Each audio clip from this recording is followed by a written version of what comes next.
बिस्मिल्लाहिर्रहमानिर्रहीम। अस्सलाम वालेकुम स्टूडेंट्स। आज का जो टॉपिक है वो है कीज़। इसमें हम डिफरेंट टाइप्स ऑफ कीज़ जो है वो डिस्कस करेंगे जिसको हम यूज़ करते हैं in our database to maintain our record very efficient and accurate. तो चलें स्टार्ट करते हैं। सबसे पहले हम की डेफिनेशन जो है इसको देख लेते हैं।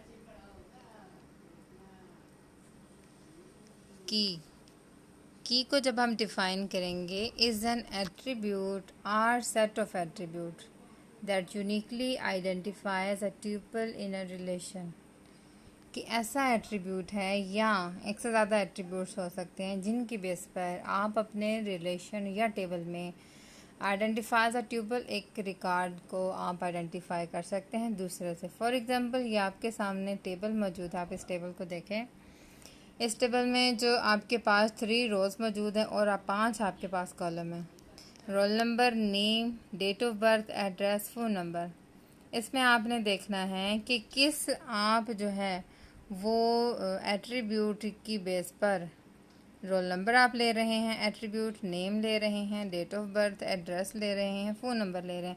मतलब इसमें से कौन सा एट्रीब्यूट जो है वो आप यूज़ कर रहे हैं अपने रिकॉर्ड को आइडेंटिफाई करवाने के लिए। तो इसको हम डिटेल में देखेंगे इन प्राइमरी की को भी जब हम डिफाइन करेंगे तो सेम डेफिनेशन आएगी। Attribute or set of attribute uniquely identifies a row or record in a relation. तो इसे हम प्राइमरी की कहते हैं। अब हम इस टेबल में देखते हैं कि हम प्राइमरी की किसको कहते हैं। आप यहाँ पे देख सकते हैं कि रोल नंबर यहाँ पे हाईलाइटेड है एज अ प्राइमरी की। और अब हम बाकी सबको भी 1 बाय 1 चेक करते हैं कि ये मेरे पास एक रिलेशन है। अब मैंने इसके अंदर प्राइमरी की लगानी है ताकि मेरा रिकॉर्ड जो है वो एक दूसरे से डिफरेंट हो, यूनिक हो। तो चलें स्टार्ट करते हैं। रोल नंबर आप देखें हर स्टूडेंट का, अगर आप ICS की क्लास ले रहे हैं सेकेंड ईयर की, तो आप देखें हर बच्चे का रोल नंबर डिफरेंट है। ये नहीं पॉसिबल नहीं है कि हमना का और आयज़ा ये 2 बच्चियाँ अगर हैं तो उनका रोल नंबर 3 हो, तो ये इट्स नॉट पॉसिबल। तो हम रोल नंबर एक ऐसी एट्रीब्यूट है जिसकी बेस पर हम रिकॉर्ड को आइडेंटिफाई कर सकते हैं। नेक्स्ट आप देखिए नेम एक ऐसा एट्रीब्यूट है जिसकी बेस पर आप नहीं कर सकेंगे। क्यों? क्योंकि 2 स्टूडेंट्स का या 3 स्टूडेंट्स का, ये एक से ज़्यादा स्टूडेंट्स का जो है वो नेम सेम हो सकता है। एंड डेट ऑफ बर्थ के भी साथ सेम यही केस है कि डेट ऑफ बर्थ भी जो है वो स्टूडेंट की सेम हो सकती है। एड्रेस में क्या है कि हो सकता है एक ही स्टूडेंट जो एक ही क्लास में 2-3 बच्चे पढ़े वो एक ही घर से बिलोंग कर रहे हैं, तो क्या है ये भी हम एट्रीब्यूट नहीं ले सकते। फ़ोन में भी पॉसिबिलिटी है कि कज़न्स हैं या सिस्टर्स हैं तो सेम फ़ोन नंबर है। तो ये सारे एट्रीब्यूट क्या हो गए, अब कैंसल आउट हो गए। इनकी बेस पर मैं क्या कर सकती हूँ, प्राइमरी की को सिलेक्ट करूँगी जस्ट रोल नंबर, क्योंकि रोल नंबर एक वाहिद है जिसकी बेस पर रिकॉर्ड आइडेंटिफाई हो रहा है यूनिकली। अब यूनिकली कैसे आइडेंटिफाई हो रहा है, आप देखिए रोल नंबर 1 है। अगर मैं ये लूँ यहाँ से तो रोल नंबर 1 का सारा record, Ali Raza, date of birth, उसका एड्रेस, फ़ोन नंबर मेरे पास आ जाएगा। अगर यहाँ रोल नंबर 2 की जगह पे भी रोल नंबर 1 होता तो हाँ जी, यू कैन आइडेंटिफाई। आप नहीं कर सके आसिफ नईम को और अली रज़ा को आप नहीं अलग अलग पहचान सकेंगे। ठीक है, तो रोल नंबर जो है यहाँ पे हम एज अ प्राइमरी की यूज़ करें। अच्छा, प्राइमरी की के कुछ फीचर्स दिए गए हैं, इनको भी आप देख लें।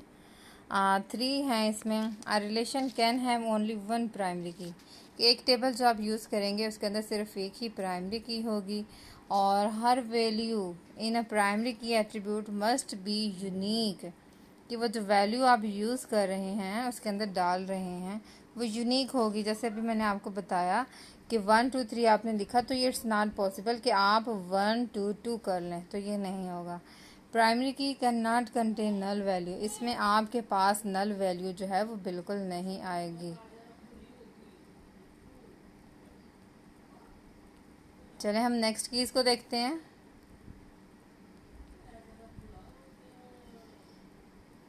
कंपोजिट की क्या है?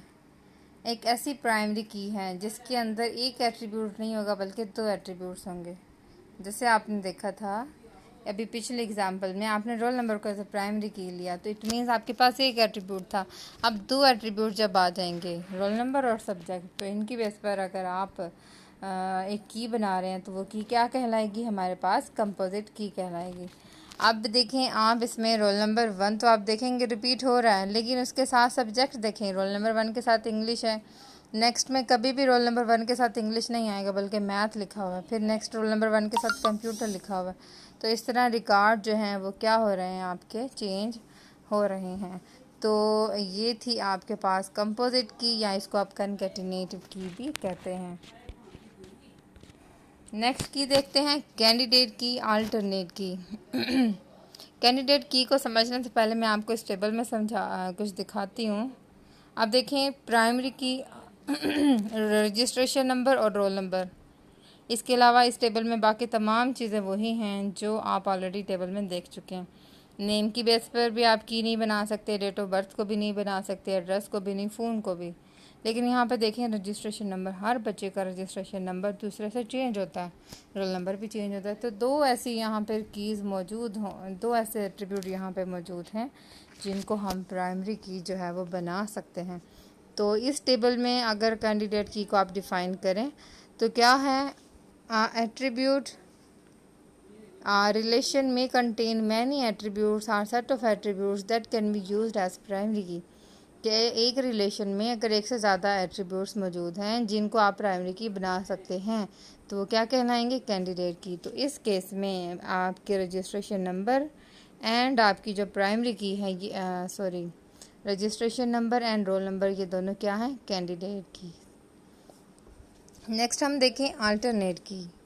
आप कैंडिडेट की आपकी टेबल में दो मौजूद हैं, रजिस्ट्रेशन नंबर भी और रोल नंबर भी। इसमें से जिसको आप एज अ प्राइमरी की सिलेक्ट कर लेंगे वो तो प्राइमरी की बन गई। अब जिसको आपने सिलेक्ट नहीं किया, इट मीन्स रजिस्ट्रेशन को आपने सिलेक्ट कर लिया, इसकी बेर पर रिकॉर्ड आइडेंटिफाई हो रहा है, आपने रोल नंबर को नहीं किया तो रोल नंबर इस तरह क्या बन जाएगी, आपकी अल्टरनेट की। मतलब आप इसकी बेस पर भी कर सकते थे, लेकिन फ़िलहाल आपने एक ही ऑप्शन सेलेक्ट किया तो रोल नंबर आपकी क्या बन गई, अल्टरनेट की बन गई है। नेक्स्ट है फॉरेन की, वेरी इंपॉर्टेंट है। ये अक्सर आपके पेपर में पूछा जाता है कि प्राइमरी की क्या है। प्राइमरी की को डिफ़ाइन करने से पहले मैं आपको इसकी अंडरस्टैंडिंग करवाती हूँ। ये है आपके पास एक टेबल, मेन टेबल है।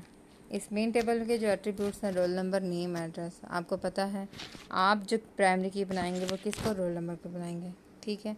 अब इस मेन टेबल को मैं क्या कहूँगी, पेरेंट टेबल भी कहूँगी। अब पेरेंट टेबल क्यों कहूँगी, चलें नेक्स्ट देखते हैं चाइल्ड टेबल। अब ये एक दूसरा टेबल है जिसके अंदर मैंने क्या किए हैं, रोल नंबर, सब्जेक्ट और मार्क्स।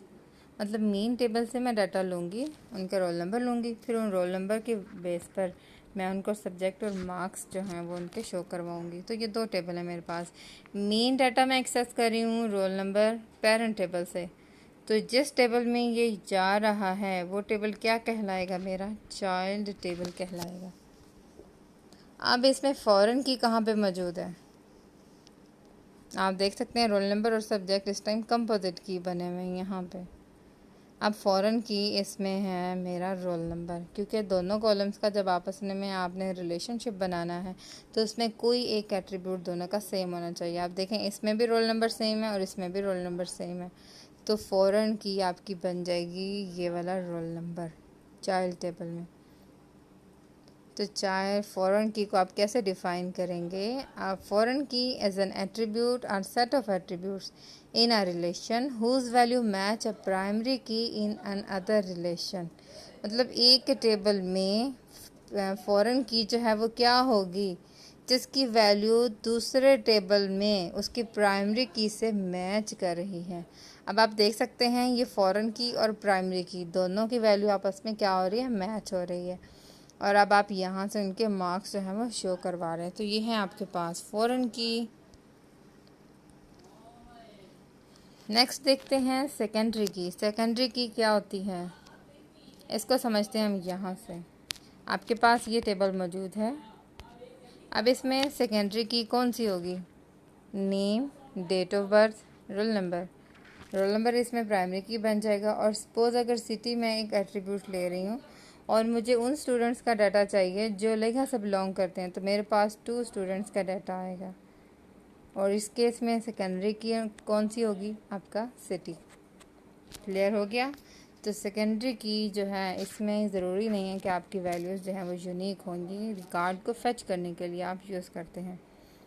तो secondary key as an attribute or combination of attributes that can be used to access or retrieve record, जिनकी बेस पर आप डाटा को सिर्फ एक्सेस और रिट्रीव करते हैं।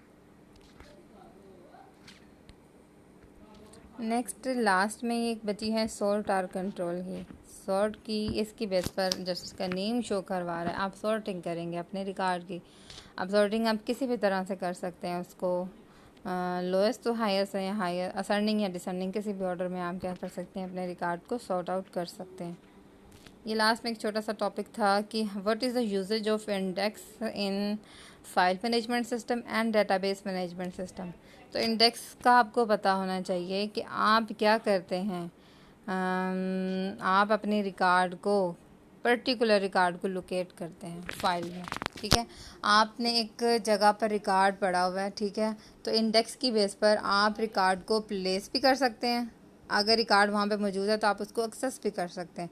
इसके अलावा आप वहाँ पे अपने रिकॉर्ड को जो है वो प्लेस भी कर सकेंगे। तो ये सॉर्टिंग और सर्चिंग प्रोसेस में आपकी बहुत ज़्यादा हेल्प करती हैं। ये डेटाबेस की एक्चुअली परफॉर्मेंस को इंक्रीज़ करने के लिए आप जो है वो यूज़ करते हैं।